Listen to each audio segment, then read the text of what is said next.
Hello, everyone, and welcome to another edition of Golf on Tap. I am your host, Joey Ricotta, joined by Kyle. We have an incredible episode tonight. We have a special guest, a very special guest. He is the VP of tournaments for the Western Golf Association, which organizes the BMW Championship. And that's going to be returning to Olympia Fields Country Club this year. I'm excited. Kyle, how are you doing before we introduce our guest tonight? Good. This one definitely hits close to home as my home course, a place that I've spent a lot of time in my life and created some awesome memories, and excited to create some more in August. And be a lot of fun to have this interview. Yeah. I mean, tomorrow we have the premiere, February 15th, the highly anticipated PGA Tour Full Swing Netflix docuseries. It's going to air tomorrow. Then this August, the BMW Championship, as I mentioned, will return to the Chicagoland area, to Olympia Fields Country Club. And it's an elevated event, of course. You have the FedEx Cup playoffs, $20 million purse. But why don't we just go ahead and jump in? I think we're both ready. We've been anticipating this all day. I've been looking forward to it at work. Let's go ahead and bring him on now. Vince Pellegrino, thank you for joining us tonight. How are you doing, my friend? I'm good, Joey. Thanks for having me on, Joey and Kyle. I'm really excited too. To have the BMW Championship back at home in Chicago is going to be great. And if we can have any kind of competition like we had in 2020, I think we're all going to be pretty satisfied. I think you're absolutely right. That was just electrifying to watch down the stretch there.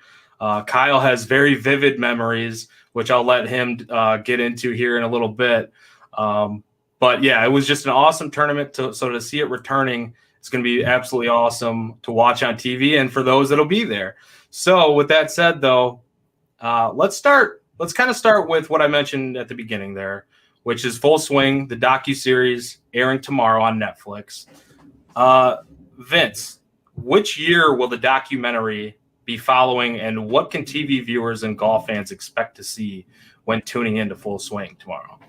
Yeah, so I've gotten a glimpse of it, and there's going to be 8 episodes, and it's going to be based on last season on the PGA Tour, and there were some exciting things that happened in the game of golf, but also in the majors with, Justin Thomas. Really the series starts out with JT and Jordan Spieth and their friendship and their competitiveness against each other. And, I won't spoil anything for the viewers, but it's a great episode. It's a nice kind of ease into the series. And I think what this is exciting for golf fans and for non-golf fans. I mean, the series that the Netflix did with Formula One interested a lot of non-Formula One fans and brought a lot of fans into the sport. And I'm hopeful that's what this is going to do for the PGA Tour and for golf in general. It's really a behind-the-scenes look. It's an intimate look at some of the players. You're going to get to know their characters a little bit more. The stars of the game, like the Scotty Schefflers, who obviously just won this past week. There's an episode about him. You've got a couple rookies, Sahith Theegala and Mito Pereira, and Mito played extremely well at the PGA, not really towards the end. So it's going to highlight, Rory McIlroy. And I think, Rory is really positioned within the PGA Tour and his fight for the British Open. So it's going to touch upon a lot of different storylines, and I feel like this is going to be kind of a episode unto itself, and then kind of it'll tie itself together at the end. But I think they're going to just take an in-depth look of multiple players. There's even a episode about Joel Damon and his relationship with a caddy, which is going to be really cool. Joel is a very he's a character, and so is his caddy. And I think from an association that deals with caddies and gives out college scholarships to caddies, that one is going to be very interesting to me. But I think it's going to introduce people who are unfamiliar with golf into the sport and its biggest stars. Before we get to Juice's question here, which you kind of touched a little bit on, you kind of struck a nerve there, Vince, because you talked about Mito Mito's kind of like one of my boys, and I was sad to see him go over to Live just because, I liked watching him on the PGA Tour. And then Joel Damon, the bucket hat with the stash.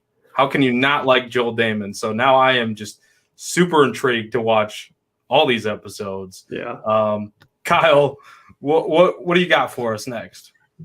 I like to hear the fact that you talked about Rory McIlroy, because when I was there in 2020, I got like the inside look to see what players interacted very much with the people around, the staff, the members. I'll say this, that the one guy I was blown away in 2020 who took time with everybody was Rory.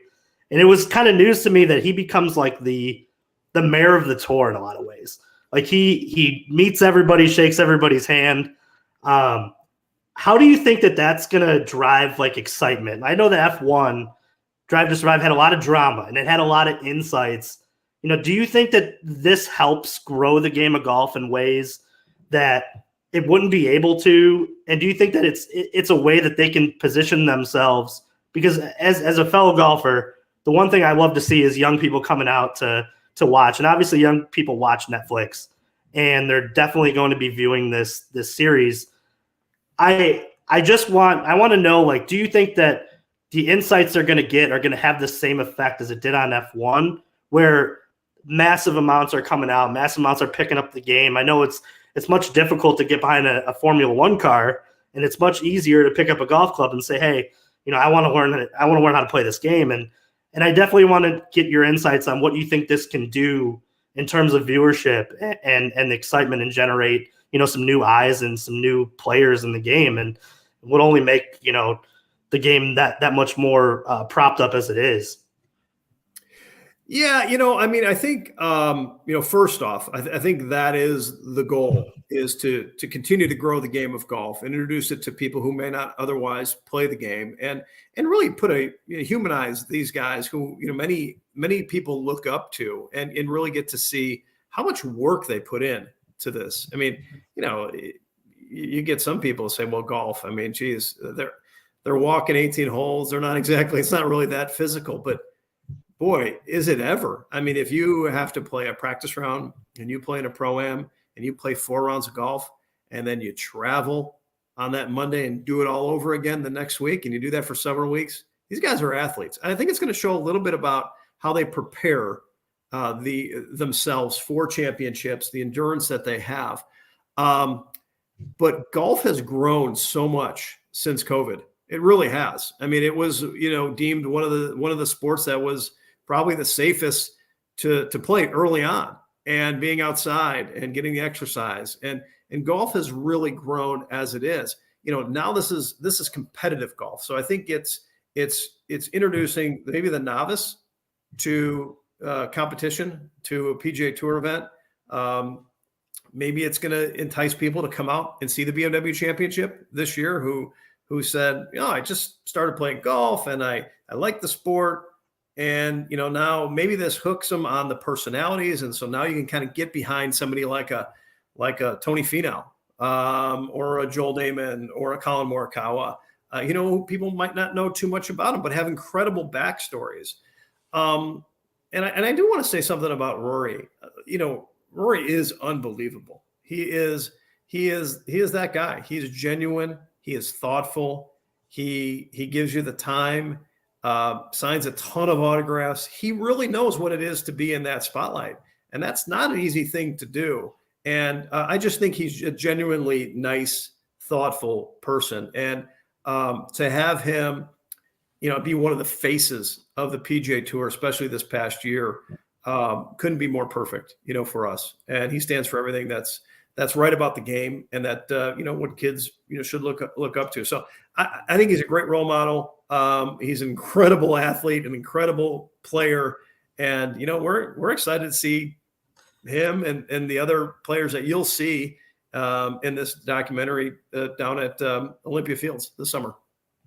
And Vince, I love to hear that, because it becomes that moment when you meet people that you root for, where you hope that when you meet them, they fit the bill. And for him, when we had a chance to shake his hand, and obviously safely after we had some hand sanitizer during 2020, he was one of those people that I was so pleased to see met the bill. I always rooted for Rory, always thought he was a stand-up guy. And he was absolutely one of my favorites to root for. But go ahead, Joey. I know that you got another question that you have waiting, ready to go. No, it's along those same lines, right? I remember I watched the trailer for Full Swing, and I saw Rory, throwing weights against the wall, I believe, on one of the parts of the trailer, and it kind of ties back all into that, right? Of how difficult it really is, and how much preparation, how much work the golfers are putting in to just do this every week. And listening to, I think it was Justin Thomas in the trailer. I might win 15 more times on tour, or I might win 0. And that was kind of going to be my question: was that the idea behind the series? Was it to show how difficult the game of golf really is to the general fan, or because that's kind of what I'm seeing, and from at least from the trailer, like the little snippet that we got. Nothing in the game of golf is promised, for tomorrow, and you see a lot of that where it is a struggle. You can be at a venue for 5 days and miss the cut and not get paid. You're being paid. And that's the beauty of the game. You're being paid based on your performance each and every week. Obviously these guys make money with endorsements and outside the game with appearances, etc. But the game itself, you're getting paid based on how you perform, which is so beautiful. And I think that's why a lot of these guys love it. They love that competitive aspect. They know that, this particular week, I was the best. I beat the best in the game. And that's why the PGA Tour is so great. And even this past week at WM Phoenix Open, where the field was just incredible. And, to have Scotty and the leaderboard that we saw with Rahm and Nick Taylor was up there, and just kind of shows how great of a player Nick Taylor is too. And I think you're going to see that, with this and some of the highs and the lows of playing, week in and week out on the PGA Tour. But yeah, it's serious, and it's nutrition, it's keeping your body in shape, and it's you're going to see a lot of that too, because we see it as event organizers in making sure it's hard enough to travel from venue to venue. A lot of these guys are flying private, but traveling, being away from home, the way you eat and the way you sleep and how you work out and then how you have to perform, that's hard. That's hard in a different environment each and every week. And I think that's why they try to normalize things and have the fitness trailers and have their nutritionists, and they have their chefs and things like that. At least the players who are higher up in the FedEx Cup points and have made their money at the PGA Tour, they can afford to do some of those things. And it's interesting how the rest, to make it big, it's a struggle with a lot of that stuff. So I think this humanizes a lot of it. And I think it's going to show you a side of a lot of these players that, not many have seen before. Absolutely. And just to kind of build on that other side, without any Netflix series, it wouldn't be any drama behind it. And obviously the PGA Tour had a crazy year last year with the growing and the creation of the Live Tour and things like that. That is the cloud that's hanging over its head. Can we expect to see any, conflict when it comes to that in the series, and, maybe a little bit deeper dig into, the creation of Live and how that affected, some of the players that they maybe started following earlier on in the doc? Yeah, I think you saw that probably, in some of the previews of the series, that I think you'll see the conflict. And, that's what they want. They want to create drama. They want to create conflict. So, guys like us can watch and, watch from episode to episode and see what's going on. And sure, you can't talk about golf and ignore that, what happened this past year on the PGA Tour. I think what we can do as, PGA Tour events and the PGA Tour is to focus on how great our product is, how great our players are, and just make sure that we can provide the best entertainment. And by the way, raise a lot of money for charity while doing it. So yeah, you're going to see that in the episode. I hope they don't focus on it too much, but there's going to be some episodes where it's inevitable that they're going to have to address it. Yeah, what we were kind of wondering, like, what kind of behind the scenes footage can we expect? If you can give us any little snippet of that, like, will player preparation and family lives be explored at all? And you kind of sounds like you've touched on that quite a bit, but what local ties to Chicago can we expect to see from this docuseries? And can we expect to see some thrilling footage from like the 2022 BMW Championship at Wilmington and to be included, or maybe the 2020 BMW Championship at Olympia in this series? I don't know if we'll see much by the way of BMW. I know they were at our championship in Wilmington last year, did some filming. I have a feeling that'll kind of be the crescendo of the season and the series. I know they did some stuff with Rory.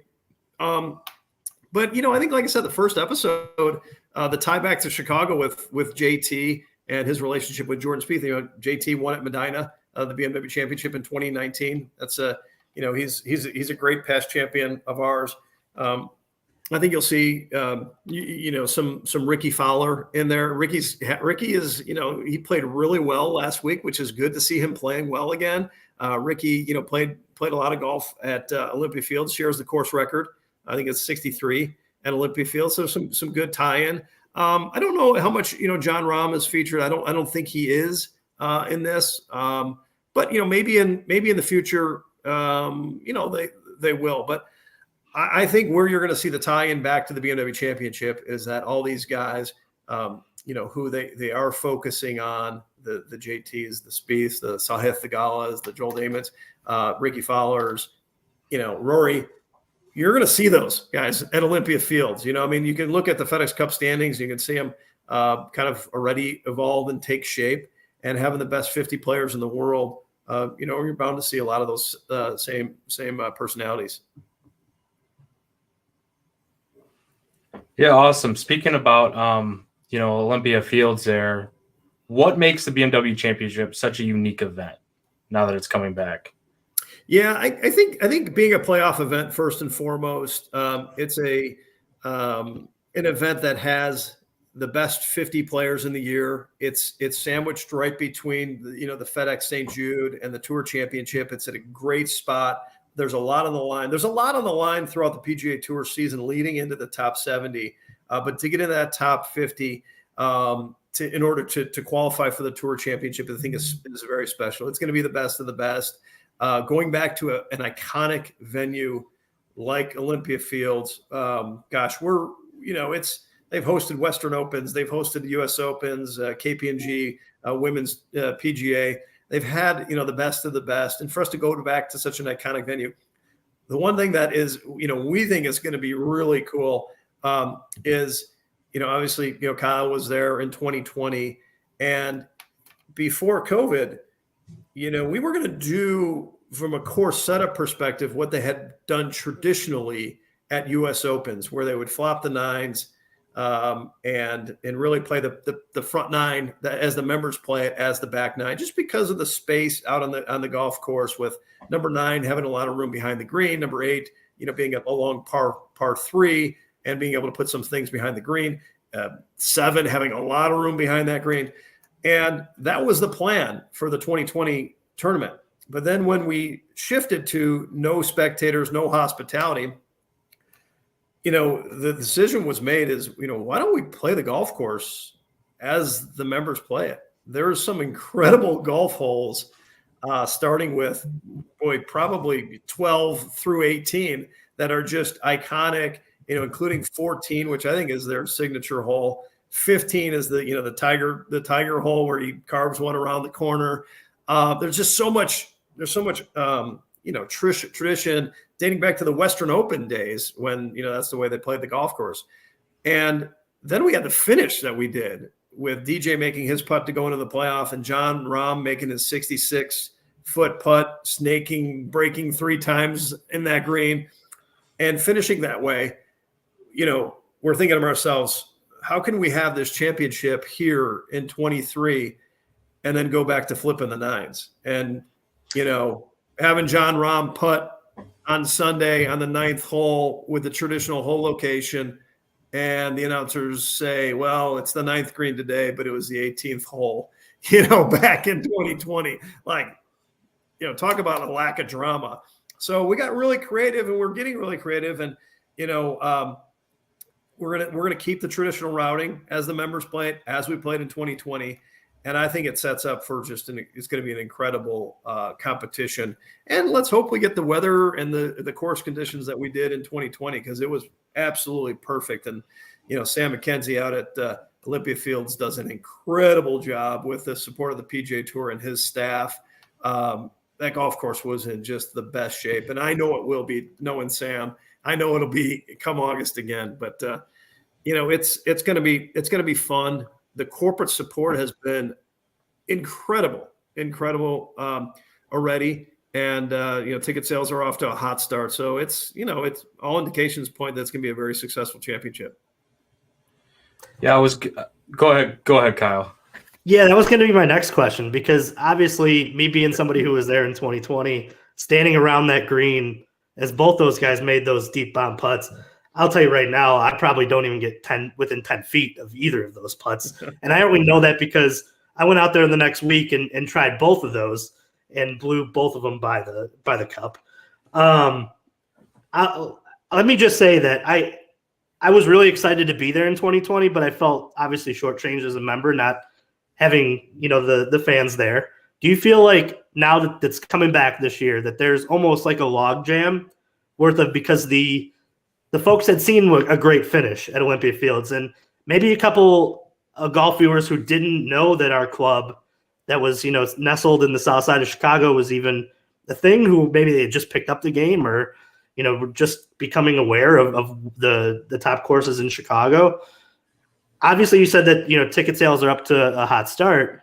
Do you feel like there's a logjam of almost interest because, there were a lot of fans that were going to go, but we're unable to, back in 2020?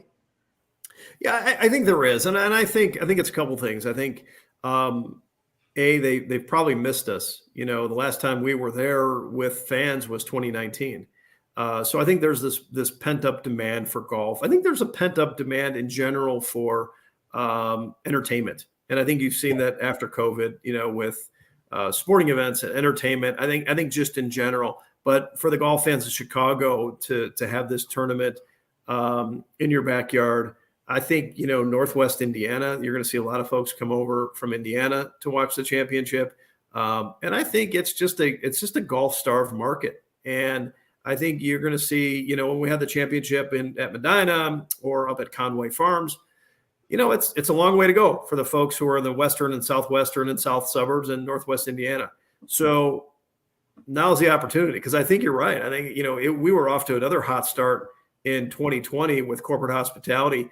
And I think the golf fans, especially in the southern suburbs, missed us and missed that opportunity. So, they're showing it by the way they're buying tickets and buying corporate hospitality. So we're off to a great start. Vince, you're from nearby then, right? Where are you from, if you don't mind me asking? Yeah, so I grew up in Cicero, western suburb of Chicago, near western suburb of Chicago. Moved out to Westchester right before high school. So a little background: I caddied at a place called Riverside Golf Club, and received the Evans Scholarship to attend Indiana University. I graduated and went to work for an Evans Scholar alum for just 4 short months before I started full-time with the Western Golf Association. So I've been working here since I graduated from college. And I won't give you the year, but it's been a little while. And I couldn't be more proud to work for an organization, work on a championship that has given me and my family so much. It's kind of come full circle to be able to give back through the championships that we run. We run 6 championships. We like to say they're championships for scholarships, and that's a major focus of what we do for the championship. It's great to talk golf. I love talking golf.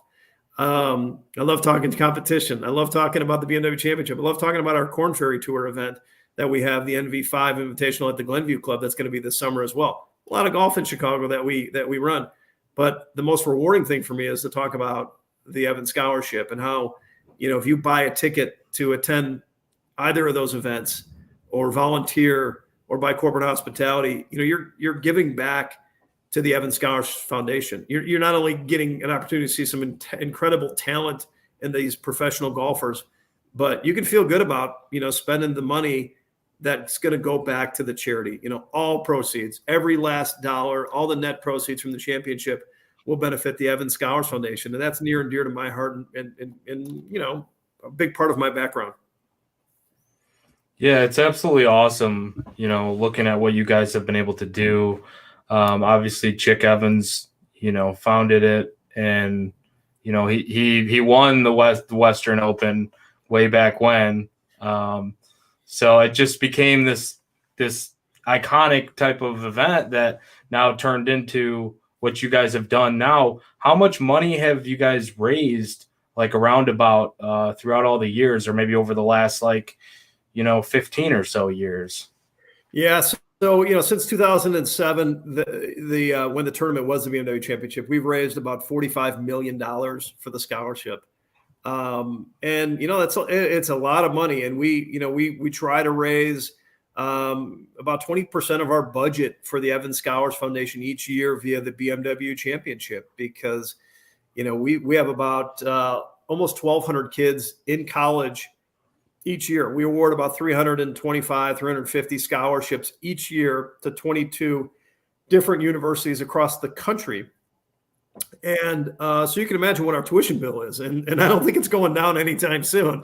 So it's the tournament is really important because the college education for a lot of these kids is very hard to come by, and it changes their lives. It changes the trajectory of their lives, and it's really important that we give back to the communities in which we host this championship. So whether it's Olympia Fields, and I actually think we have about 200 Evan Scholars that have come from Olympia Fields alone in the history of the program since 1930. Wow, which is an incredible amount. It's one of our biggest clubs that we get the scholars from, that have earned the scholarship from Olympia Field, and biggest supporters as well. So it's rewarding, on all fronts.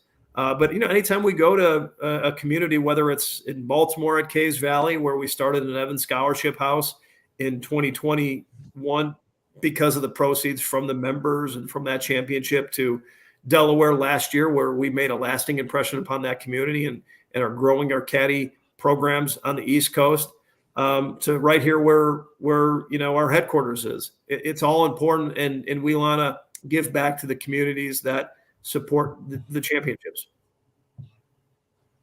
Kyle, I know you have a lot of thoughts on this too. What do you? I what do. Are you thinking? Yeah, I'm a Par Club member. I donate, and I've seen a lot of, like you said, a lot of great caddies. No, it doesn't mean that you through shoot with far. Doesn't mean that. Doesn't mean no. Not even close. Not even close. I'm lucky that Sam McKenzie doesn't send me a note in my locker after a round, but that's just where my golf game was at last year. But how can people get involved? I think that's kind of the idea of what we're trying to get to here, where how can people become a Par member? Or how can people get involved at the baseline level to help continue to feed these caddies through to get to college? Like I said, being a member over there, I've met so many great ones too that have gone through, and then you figure out that they're Evan Scholars selectees, and it just always makes sense because the kids are always just the most appreciative, the most well spoken. They're the most fun to have on a round, and definitely the most complimentary, even though they've watched my swing for 18 holes. But how do people get involved at a base level? Well, okay, so there's a lot of ways, and first I do want to say, caddying is the best summer job a kid can ever have, regardless of the Evan Scholarship. To learn the value of a dollar, learn hard work, how to communicate with successful adults. It doesn't get any better than that for kids. So that's the first thing. And that's, that is one of the ways that you can help, is encourage kids that anywhere from that 13 to 16, range to get out and caddy, go to their local country club and caddy. That's the first thing. Really, I mean, it's an easy thing to encourage, especially kids who have financial need and they have great grades. Like, that's a no-brainer. But second, as it pertains to the tournaments, supporting the tournaments, whether it's buying tickets or corporate hospitality, or Kyle, what you did in 2020 are going to do again in 23 is volunteer. And when I say volunteer, it's some people make fun of that. You have to pay to volunteer. Well, you're paying for a uniform package. You get a great uniform package and meals and access to the championship. And you've got it on right now today. The great Peter Millar Perth that we gave out in 2020. But it's that's one way, and it's really the lifeblood of the championship. We can't raise the kind of funds that we do for the Evans Scholars Foundation without having the support, the help of our volunteer corps. And then, finally, really donating dollars back to the program. Western Golf Association, Evans Scholars Foundation, the website is wgaesf.org. It's really easy to donate back to the program and to give to something that's really going to change a life. And it's going to go to the program, and it's going to make a difference. So those are the various ways. And we appreciate any support. Any of those 3 or 4 ways that you can give back is appreciated. Awesome, man. You guys are doing so many incredible things. What you're able to do, what the WGA is able to do, it's really incredible to see so many scholarships getting awarded, and the living situations and all that taken care of. It's really cool, and I definitely encourage everybody listening to this that if you want to be a part of that, go ahead and do so, like Kyle did and is going to do. It's definitely awesome stuff there. Juice, or Kyle, I don't know if you spilled your juice, but I was looking at mine over here. But do you have any other kind of questions that we maybe missed? I do. I got 2 quick hitter ones. You talked about setting up the golf course for Olympia Fields. Are there any new outside the box ideas that you guys are looking into? I know around our club there's been some murmurs about maybe some new setups for different tees, because we have put in some new tees. There's definitely some new bunkers that have been put in. They're growing out that rough. Are there any maybe potential surprises that are going to be in 2023 that's going to differ from the course we saw in 2020? Because honestly, it was great to watch the pros get their butt whooped all week. I know a lot of us were laughing and felt a lot better about our games after that.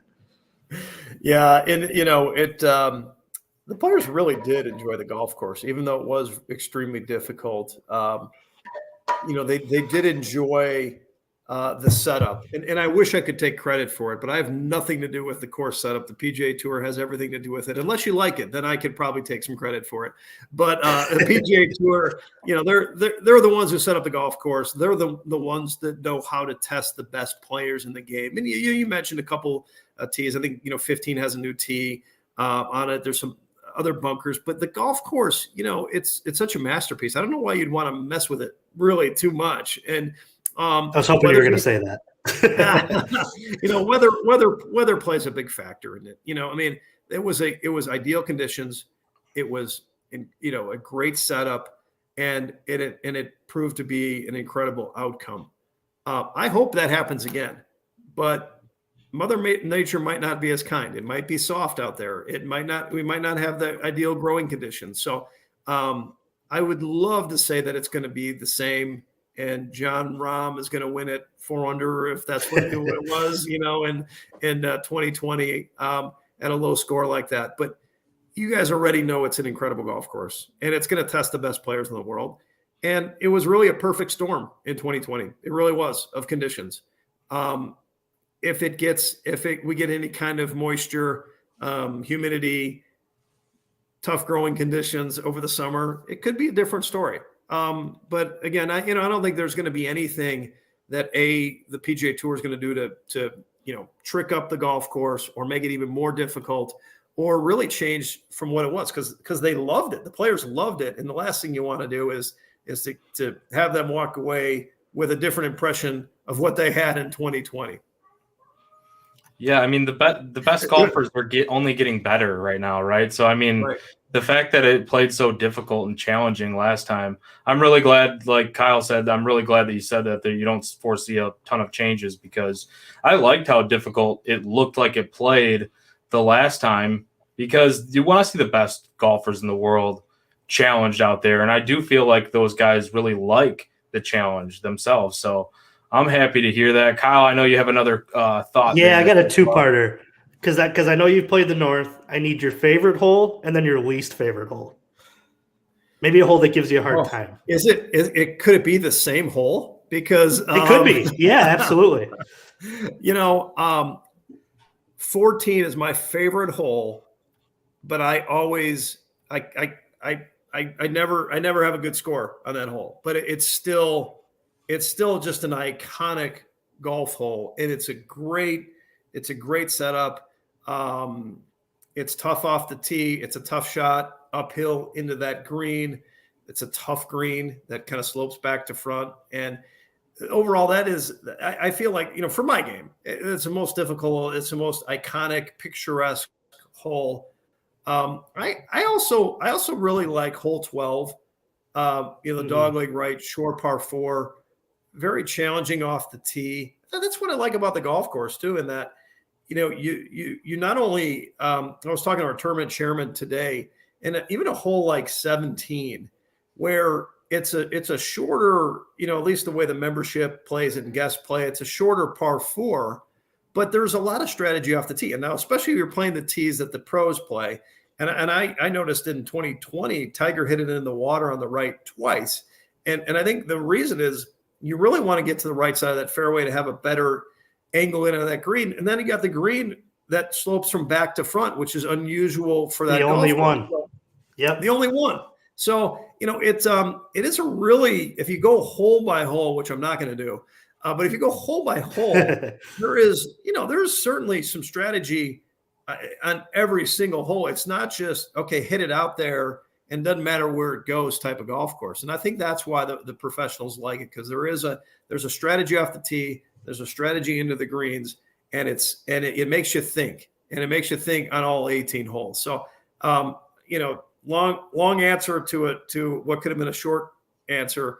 Number 14 is probably my favorite, but least favorite to play. That's my favorite hole as well, and 8 is my least favorite. I hate long par 3s. That's just I started thinking about 8 when I finished 1. So it's so that hole's got head. my number. It's in your head for the first hole. You got it in. It is, and my dad, if we're even going to 8 at any time in our matches, he knows how to push the button. I'll tell you that. But yeah, it's 14 it's a beautiful golf hole. That's actually the one that I got to marshal while I was there in 2020. Excellent. So a little off the main direction here. Now that we've talked about the course, the scholarship program, talked about full series on Netflix airing tomorrow. Vince Pellegrino is a very busy guy. You are a very busy guy. What are you doing on your off day? Are you relaxing? Are you golfing? What does a normal day, off day, look like for you? Yeah, I mean, the off days, the weekend this time of year is usually with kids' sports and family time over the weekend. We get an opportunity to in my industry to play golf during the week. Whether it's with clients or committees, et cetera, and be out on the golf course and be out and about. But the weekends is a lot of family time. And again, we've got 3 daughters, beautiful wife, and we spend time over the weekends and run around like I'm sure a lot of families do with volleyball and dance and basketball games, et cetera. So yeah, that keeps me busy on the weekend. But for the tournament, like we have 6 championships that we run each summer, and the BMW Championship is obviously at Olympia Fields, but we've been there in 2020. But we're also working on future sites. We're working on Castle Pines the year after. We're working on Caves Valley in 25, Belle Reve in 26, and there's just a lot going on, during the week. So it's nice to kind of relax over the weekends. Awesome stuff. Vince, anything else that maybe you would want to share for listeners and for anybody else that's, looking forward to this or maybe unaware of some of the other stuff? Like you mentioned the events that you're coordinating or for setting up for 25 and 26, but is there anything that we missed or maybe didn't get to? No, I would just say from the BMW Championship perspective, we are really looking forward to having fans this year and showcasing not only the golf course and the competition. There's going to be a lot to do outside of golf at the championship. So it's going to be great for kids, for families to come on out. Olympia Fields has just built this incredible putting course behind the clubhouse. We're going to have some activities for kids to putt, to hit golf balls on their south course and some sort of, fan engagement area out on the golf course between, 10, 18, and 11, that kind of area that's open to have a beer garden and food and food trucks. And it's just going to be a lot going on and a lot of fan engagement, a lot of fun things to do outside of watching the best 50 players in the world. So, bring the kids out. It's, right before school starts and you get to see the best players in the world. That's excellent. Awesome. Kyle, any final thoughts here before we kind of wrap this thing up, man? I'm excited for the BMW Championship now, maybe just as excited as I watched the trailer like 30 minutes before we hopped on and started talking. I had to watch it again and I got excited for the series. Now he's got me just as excited for the BMW Championship again. So Kyle, any kind of final thoughts here before we No, I just want to thank you. No, I just want to thank you, Vince, for coming on and definitely going through our questions and taking time. I hope to see you out at the BMW this year. If I get a chance to shake your hand, I'd love to. I'll be there all summer getting ready, and thanks for everything you guys are doing for the game and to promote the Evan Scholars Foundation too. That means a lot.